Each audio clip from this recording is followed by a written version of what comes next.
Sen eğer bugün özve sığıştırmasan Allah'a alın koymağa, Allah'ın önünde baş eğmeye, emin ol ki Allah'tan başka çoxsunun qabağında baş əyəcəksən. Allah səni başqalarının qabağında başını əydirəcək. Sən zillət yaşayacaqsan.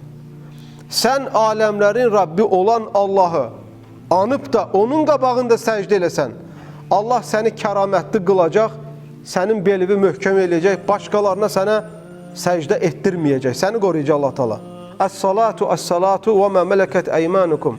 Namazlarınızı qoruyun, namazlarınızı qoruyun dedi Peyğəmbər s.ə.v.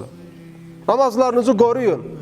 Ömər ibn Xattab radiyallahu anhu fəcr namazını qılarkən bıçaqlanır və özündən gedir, huşusunu itirir. Namazdan sonra aparırlar evinə, ayılmır. İlk gözünə çanda deyir ki, əs-sallan nəs, insanlar namazı qıldılar mı? Allah'a inanan insanın, qardaşlar, namaza olan əhəmiyyəti, verdiyi önəmi burada aşkardır.